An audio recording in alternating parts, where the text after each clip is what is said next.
지난 화요일인가요? 바람이 엄청 많이 불었죠. 바람이 많이 불어서 밖에 다니면 위험합니다. 뭐가 날라와서 맞을 수도 있습니다. 이런 경고도 있었고요. 그리고 수요일 날 또 목요일에는 우리 첫눈이라고 해서 눈이 많이 내렸습니다. 첫눈이 엄청 많이 왔는데 첫눈하면 보통 우리 마음속에 정서가 있죠. 첫눈이 기다려진다. 그리고 아름다운 이런 추억도 있고 기억도 있을 텐데 이 눈이 와도 너무 많이 와가지고 소나무란 소나무는 다 부러지고 또 대나무도 다 눕고 피해를 보신 우리 가정들도 많이 있는 것 같아요. 우리 마을에도 축사나 비닐하우스가 무너져서 피해를 보신 분들이 많이 계신데 하루빨리 복구가 되고 정상화되기를 바랍니다. 적당히 왔으면 좋았을 텐데 하는 그런 마음, 그러면은 첫눈을 더 아름답게 기억하고 그리고 다음에 또 눈이 왔으면 좋겠다 이런 생각도 품게 되겠죠. 첫눈이 적당히 왔으면 한 일주일 뒤에 열흘 뒤에 또 눈이 왔으면 이런 마음이 있을 텐데 이게 너무 많이 와가지고 우리 마음속에 이번 겨울 눈은 이제 끝 이렇게 그런 마음 그런 기대도 품는 것 같아요. 과유불급이라는 말이 있습니다. 과하면 미치지 못한 만 못하다라고 하는 의미인데 눈도 살짝 아쉽게 왔으면 좋았겠다. 또 어떤 것이 과하면 이건 조금 적당히 했으면 좋았겠다. 이런 마음을 우리는 품게 됩니다. 오늘 말씀 속에서도 우리는 조금 과하다 싶은 한 사람을 만나게 되고요. 조금 적당히 했으면 좋겠다 싶은 한 사람을 만나게 됩니다. 오늘 말씀 속으로 들어가 봅니다. 지난 두 번의 시간을 통해서 우리는 에브라임 산지에 있는 미가라는 사람을 보았고요. 그리고 그에게 찾아온 레위인 청년도 만났고 그리고 새로운 터전을 위해서 정탐을 하던 단지파 사람들 그리고 단지파의 군사들도 만났습니다. 어머니의 막대한 은을 훔친 아들 그리고 아들에게 저주한 것이 아들에게 오히려 복이 되기를 바라는 마음으로 우상을 만드는 어머니 그리고 있어야 할 곳에 있지 않았던 떠돌았던 레위인 그리고 자기 집에 신당을 만들고 가정 제사장을 세웠던 미가라는 사람 그리고 심판 대상인 강한 아모리를 심판해야 되는데 너무 강해요. 그래서 그들을 심판하지 못하고 그들과 싸워 이기지 못하고 피해서 평화로운 라이스 땅 사람들에게 가서 그들을 잔인하게 죽였던 단지파의 모습을 통해서 우리는 이스라엘 전체가 얼마나 하나님과 관련 없는 삶을 살았는지에 대해서 살펴보았습니다. 그런데 그들 모두는 그들이 의지하는 그의 어떤 것들이 있었는데 그것이 마치 하나님인 양 생각하며 살았던 거예요. 그것이 자기들에게 복을 준다고 생각했던 것이죠. 마치 혹부리 영감의 혹부리 영감은 그렇게 생각하지 않았지만 만약에 혹부리 영감도 그렇게 생각했다면 여기에서 노래가 나오는 거야. 여기서 생명이 나오는 거야. 여기서 복이 나오는 거야. 이 혹 때문에 내가 평안하게 사는 거야. 그렇게 생각하는 것들이 많이 있죠. 어떤 분들에게는 조상님도 돼요. 이 혹과 같은 존재가 조상님도 되고요. 어떤 부적도 되고요. 자기가 모시는 어떤 신도 있습니다. 그들에게 이 사람들에게 오늘 지난주에까지 살펴봤던 사람들에게 그 존재들이 있었고 마치 하나님인 것 같았던 거예요. 미가에게는 은과 우상들 그리고 레위인 청년에게는 물질이 그랬고요. 그리고 단지파에게는 라이스라는 곳이 마치 그런 역할을 했던 거예요. 내가 지금 살고 있는 곳에 문제가 있는 것처럼 생각하는 것이죠. 지금 여기서는 우리가 평안롭게 살지 못하고 떵떵거리면서 살지 못하고 힘들 수밖에 없는데 라이스 땅에 가니까 좋아 하면서 자기가 살고 있는 곳이 문제였다고 생각했던 단지파의 모습이 있습니다. 하지만 사는 곳이 문제가 아니고요. 그들이 어떻게 사는지가 문제였던 거예요. 거기에서 믿음으로 쟁취하며 승리하며 살았어야 되는데 그러지 못했던 게 문제인데 마치 내가 어디에 살고 있는지가 문제였던 것처럼 생각했던 것이죠. 우리가 살고 있는 곳은 어떻습니까? 여러분 주곡리라서 문제인가요? 아니면 주곡교회라서 문제인가요? 아니면 내 옆에 있는 그 사람 때문에 문제인가요? 그래서 다른 곳으로 이사 가거나 또 다른 교회로 가거나 아니면 다른 사람을 만나야 하는 것이냐? 그렇지 않다는 거예요. 여기에서 내가 그 사람과 어떻게 살아가느냐, 이게 문제인 것이죠. 여기에서 어떻게 살아가느냐, 내가 이곳을, 그 사람을 어떻게 대하고 있느냐, 이것이 문제입니다. 쉽게 말해서 내가 어디에 있든지 믿음으로 살아가면 되는 것이죠. 그러면 그곳에 아무리 족속이 있다고 해도 괜찮습니다. 하나님께서 길을 여실 것이기 때문입니다. 반대로 그곳에 평화로운 라이스 사람이 있다고 하더라도 내가 그들에게 잔인하다면 아무리 사는 곳이 바뀌었어도 그의 삶은 비참할 수밖에 없음을 기억하시기 바랍니다. 사사기의 에필로그는 이스라엘의 죄악성을 보여주는 목적이 있다고 했습니다. 전체가 사사기가 다 그랬지만 마지막에 다 그것을 종합적으로 보여주는 거예요. 이제 19장부터 이어지는 마지막 에피소드가 있는데요. 19장부터 21장까지 한 에피소드가 펼쳐지는데 이 또 얼마나 황당한 이야기가 펼쳐질지 함께 살펴보도록 하겠습니다. 19장은 에브라임 산지의 한 레위인의 이야기로 시작하고 있습니다. 미가도 어디에 살았어요? 미가는 에브라임 산지에 살았죠. 기억 안 나셔도 괜찮습니다. 그리고 미가 이야기에도 한 레위인이 등장했죠. 그러니까 여러분, 지금 에브라임 산지에 사는 한 레위인이 연결되는 이야기인가 싶으시겠지만 연결되는 게 하나도 없습니다. 전혀 별개인 이야기입니다. 레위인이 에브라임 산지에 있다는 것은 어떤 의미이냐면요, 앞선 레위인의 이야기를 통해서도 한번 살펴봤는데 레위인이 있어야 될 곳이 있었어요. 레위인에게 배당된 도시들이 있었습니다. 마을들이. 그런데 거기는 아니에요. 에브라임 산지에 레위인이 있다라는 것은 있어야 할 곳에 있지 않은 이 사람도 거류민이다 라는 것을 우리가 알 수 있는 것이죠. 그런데 그에게 첩이 있었다고 합니다. 1절 말씀을 함께 읽겠습니다. 이스라엘의 왕이 없을 그때에 에브라임 산지 구석에 거류하는 어떤 레위 사람이 유다 베들레헴에서 첩을 맞이하였더니. 아멘. 처에 대한 이야기는 없지만 첩에 대한 이야기가 있는 것을 보면서 우리는 그에게 처도 있고 첩도 있구나라는 것을 알 수 있는 것이죠. 여러분, 사사기에서 처첩이 여럿 있다는 것은 좋은 거였어요? 나쁜 거였어요? 별로 안 좋은 거였어요. 그죠? 왕이나 누리는 어떤 그런 모습들, 첩도 여럿 있던 그런 왕들의 모습이 사사기에 드러나고 있다는 것은 그들이 타락하고 있다라는 것을 보여주는 모습이라고 했습니다. 어쨌거나 그 첩이 행음하고 친정으로 가서 넉 달을 지내고 있는 상황인데요. 2절 말씀도 함께 읽겠습니다. 그 첩이 행음하고 남편을 떠나 유다 베들레헴 그의 아버지의 집에 돌아가서 거기서 넉 달 동안을 지내매. 아멘. 자, 말씀에는 그 첩이 친정에 가 있는 이유가 행음했기 때문이라고 나오고 있죠. 그런데 행음했다는 것은 해당 단어가 가지고 있는 여러 의미 중에 하나인 것이고요. 성경에 이어지는 상황을 보면 그 첩이 행음했다고 보기는 좀 어렵습니다. 왜냐하면 이 레위인이 자기 첩을 찾으러 가는 거예요. 찾으러 가는 것이기 때문에 그런 것이죠. 이 호세아도 아니고 이 상황은 그런 메시지가 있는 것은 아니거든요. 그러니까 이어지는 상황을 보면 첩이 행음했다라는 것을 그렇게 보기는 좀 어렵고 그 단어가 가지고 있는 다른 의미를 읽어야 될 필요가 있겠구나라고 볼 수 있겠고, 어떤 학자들은 그래서 남편과 다투고 남편이 너무 싫어서 친정으로 갔다라는 그런 식으로 이해하기도 합니다. 왜냐하면 남편이 그 첩하고 이혼하는 것도 아니고요. 그리고 돌로 쳐 죽여도 괜찮은 상황인데 그러지도 않고요. 아내를, 그 첩을 찾기 위해서 찾아가기 때문에 그런 것이죠. 3절 말씀을 함께 읽겠습니다. 그의 남편이 그 여자에게 다정하게 말하고 그를 데려오고자 하여 하인 한 사람과 나귀 2마리를 데리고 그에게로 가매 여자가 그를 인도하여 아버지의 집에 들어가니 그 여자의 아버지가 그를 보고 기뻐하니라.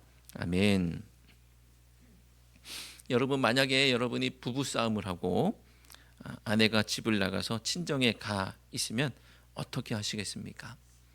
물론 뭐 해당되는 분이 많지는 않지만 부부 싸움을 하고 아내가 친정에 갔어요. 어떻게 하시겠어요? 어떤 분은 빨리 데려와야죠 그러는데 제가 잘 생각해 보니까 빨리 데려오는 건 답이 아닌 것 같아요. 애초에 부부 싸움을 안 하면 됩니다. 물론 애초에 안 하면 좋지만 어쩔 수 없이 했다. 아내의 심기를 건드렸다. 그럼 안 되는 거죠. 남존여비. 남자의 존재 이유는 여자의 비를 맞추는 것. 그래서 잘 비를 맞춰서 애초에 싸우면 안 되는 거예요. 자, 하지만 아내분께서 나를 탐탁치 않게 여기고 그럴 수도 있잖아요. 자, 나는 뭘 잘못했는지 모르겠는데 나를 싫어해요. 꼴도 보기 싫대요. 그러면 어떻게 해야 되느냐? 이것도 뭐 잘 생각해 보니까 아무것도 안 하면 될 것 같아요. 뭘 하려고 자꾸 그러면 미움털만 자꾸 박힐 수도 있겠다 이런 생각도 듭니다. 아내의 마음이 정리될 때까지 쥐 죽은 듯이 가만히 있어야 하는 것이죠. 아내에게 시간이 필요합니다. 시간이. 자, 레윈이 그의 첩이 친정에 간 지 얼마 만에 데리러 가는 거죠? 넉 달 만에. 넉 달 만에. 2절 말씀에서 넉 달 만에라고 그 기간을 말하고 있습니다. 레인이 정말 잘 참은 거예요. 그죠? 넉 달 동안 아내가 마음을 좀 정리할 수 있는 시간을 충분하게 주고 자유를 만끽하다가 마지못해서 찾으러 가고 있는 이 레인의 모습이 있습니다. 자, 가서 어떻게 해야 되느냐? 자, 레인이 아내에게 가서 어떻게 해야 돼요? 오늘 말씀해 보니까 어떻게 하려고 마음을 먹었습니다. 다정하게 말을 해서 데려오려고 그렇게 마음을 먹었어요. 자, 행음한 여인에게 그렇게 할 필요 없잖아요. 그죠? 이게 뭔가 좀 다툼이 있었던 그런 상황으로 이해할 수 있겠죠. 그래서 다정하게 말해서 데려오려고 합니다. 언제 싸웠냐는 듯 다정하게 말하면 자연스럽게 데려올 수 있을 상황이 될 수도 있겠죠. 사랑하는 성도 여러분, 우리 주곡교회 모든 성도들이 다정하게 말하는 성도가 되길 바랍니다. 교회 공동체는 주님 안에서 한 가족이죠. 가족은 서로 다정하게 말하는 사람이에요.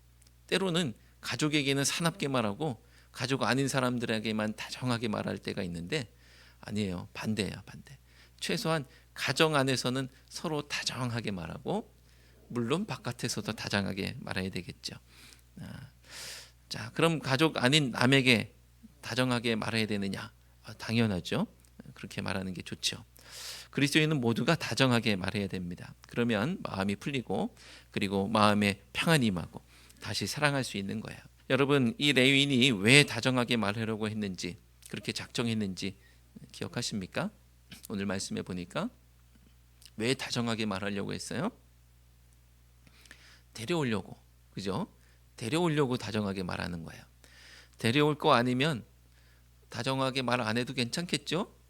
그죠? 예. 그러니까 물론 다 다정해야 되지만 데려오려고 하니까 다정하게 말해야 되는 거예요. 다시 보려고 하면 다정하게 말해야 되는 거예요. 만약에 데려올 필요도 없고 다시 볼 사람도 아니라고 하면 원수라고 하면 굳이 뭘 다정하게 말하겠어요. 물론 예수님께서 원수를 사랑하라고 하셨지만 이제 그냥 해보는 얘기예요. 다시 볼 사람이니까 우리가 다정하게 말하는 것입니다. 데려와야 되니까 다정하게 말합니다. 자, 예를 들어서 이번 주에 우리 교회에 새 가족이 왔어요.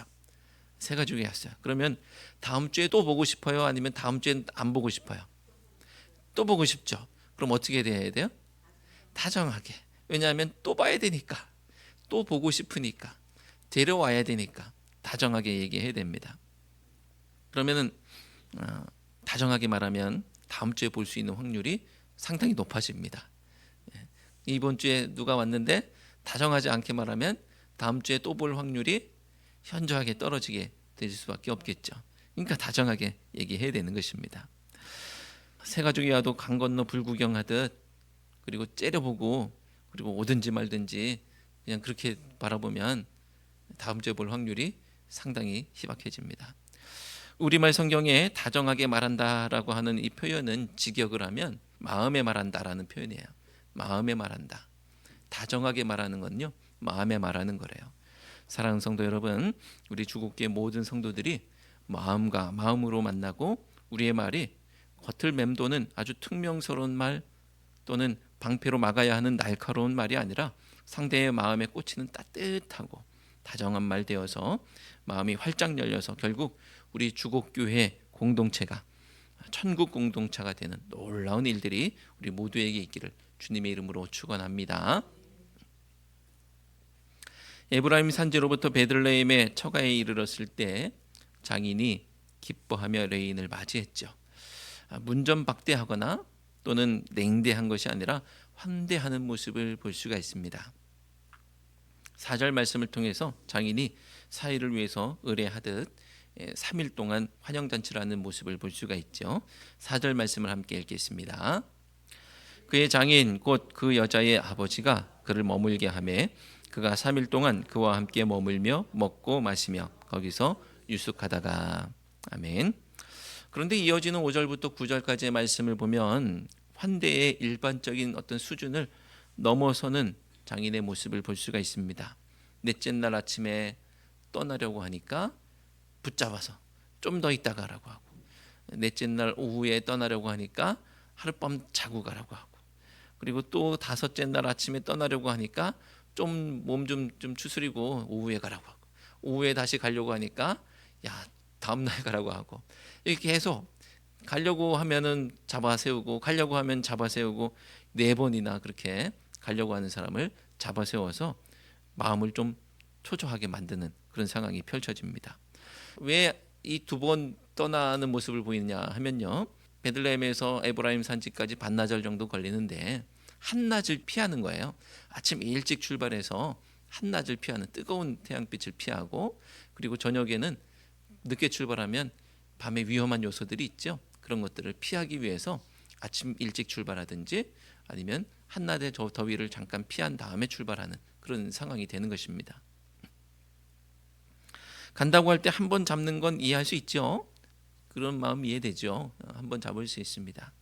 2번 잡는 건 좀 그렇긴 하지만 그래도 그 마음을 알기 때문에 그렇다 이제 좀 알아줄 수는 있는 마음이죠. 하지만 아무 이유 없이 3번째, 4번째 잡는 건 이해하기가 조금 어렵습니다. 이 레위는 자기가 무슨 공포 영화 속 주인공처럼 뭔가 빠져나올 수 없는 늪에 빠진 듯한 느낌을 가질 수도 있는 상황이에요. 이러다가는 내가 여기서 탈출 못할 수도 있겠다, 이런 생각도 했을 수 있겠죠.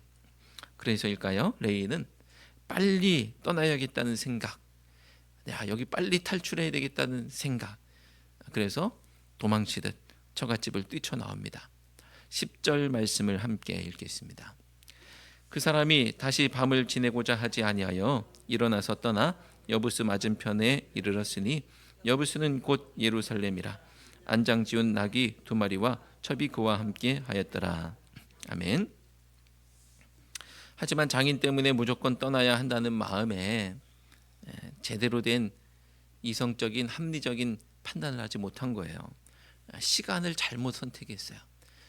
좀 더 일찍 출발하든지 아니면 하룻밤을 묵었어야 되는 상황인데 안 되겠다 싶은 마음에 너무 늦게 출발해 버렸습니다.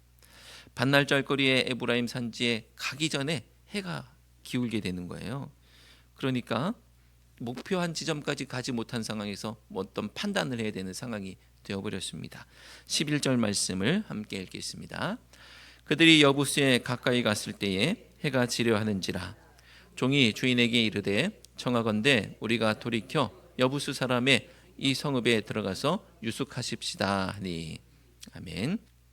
여부스밖에 가지 못했을 때 해가 지려하자 종은 주인에게 여부스에서 묵고 갑시다 라고 제안을 합니다. 하지만 여부스는 아직 이스라엘이 정복하지 못한 땅이에요. 출애굽을 해서 가나안 땅에 들어갔을 때 지금 사사기를 보내고 있는 중에도, 그리고 사사기가 끝나는 마당에도 이 가나안 땅의 여러 지역들이 이스라엘에 정복되지 못한 지역들이 많이 있었습니다.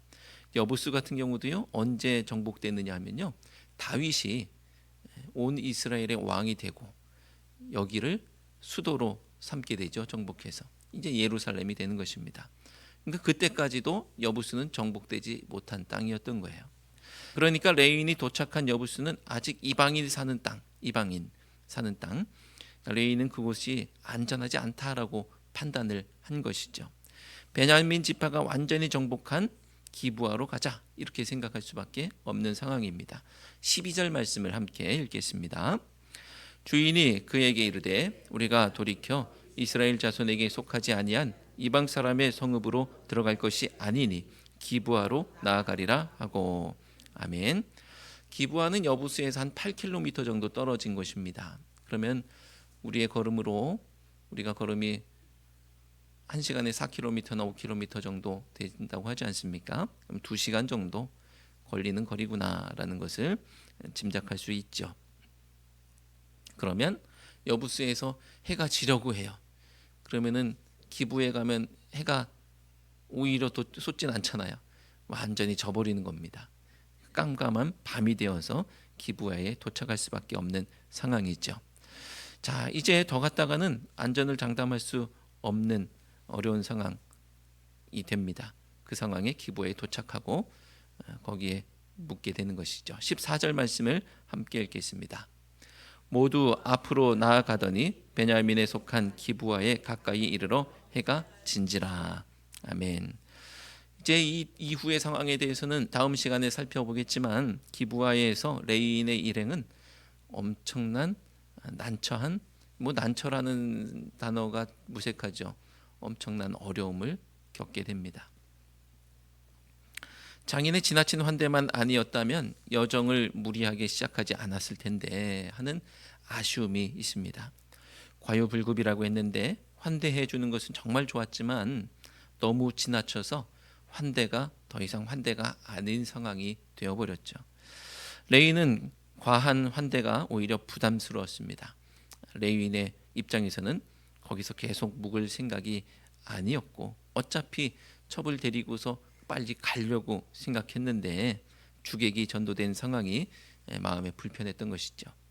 조금만 더 지혜로웠다면 딸과 넉 달이나 함께 있었으니까 조금만 더라고 할 필요가 없었을 텐데, 그냥 잘 보내주었으면 됐을 텐데 하는 아쉬움이 있죠. 사위를 한 끼라도 더 대접하려는 것보다 잘 데려갈 수 있도록 도와줬다면 얼마나 좋았을까. 레위는 자꾸 발목 잡히는 것 같은 상황 속에서 이러다가는 집에 가기는 글렀다는 생각을 하게 되고, 무리해서 길을 나서는 잘못된 판단을 하게 되었습니다. 여기에서 두 가지 모습만 돌아보고 말씀을 마치려고 합니다. 첫째, 우리의 환대는 어떤가? 우리의 환대는 어떻습니까? 흔히 선을 넘는다고 하는 말이 있죠. 인간관계 안에서 적당한 경계선을 설정할 수 있어야 서로 불편하지 않을 수가 있겠죠. 나의 삶을 오픈하더라도 숨겨야 할 것이 있으면 숨기기도 하고, 또 숨기고 싶어하는 것이 있으면 모르는 척 해주기도 하고, 선을 잘 지키면 교회가 평안하게 될 줄로 믿습니다. 두 번째로는요, 우리 결정은 어떤가입니다. 우리의 결정은 어떤가? 무언가에 쫓겨서 잘못된 판단, 무리한 판단을 하고 있지는 않습니까? 그럴 때 손해보는 것은 어차피 나예요. 누가 부추기든 아니면 상황이 막 쫓기든 그렇게 잘못된 판단을 하고 무리한 판단 서둘러서 할 때 어차피 손해보는 것은 납니다. 쫓기듯 감정에 휩쓸려서 비이성적으로 판단하지 마시고 숨을 깊게 쉬고 한 걸음 물러서서 시간을 두고 결정하면 돌이킬 수 없는 실수나 잘못을 면하게 될 줄로 믿습니다. 사랑하는 성도 여러분, 21장까지의 이 마지막 에피소드의 도입부 이야기를 오늘 살펴봤습니다. 앞으로 펼쳐질 황당한 이야기 속에서 이스라엘의 모습뿐 아니라 우리의 모습을 돌아볼 수 있는 기회를 삼으시고 서로가 서로를 환대하며 마음에서 마음으로 다정하게 말하는 우리 모두가 되기를 주님의 이름으로 축원합니다. 기도하겠습니다. 하나님, 다정하신 예수님처럼 저희도 서로에게 다정하기를 원합니다. 서로를 환대하되 지켜야 할 선을 지켜 서로를 배려할 수 있는 저희가 되게 하옵소서. 조급하지 않게 하시고 차분하고 신중하게 결정하여 앞으로 있을 일들에 대해서 후회가 없게 하옵소서. 예수 그리스도의 이름으로 기도드리옵나이다. 아멘.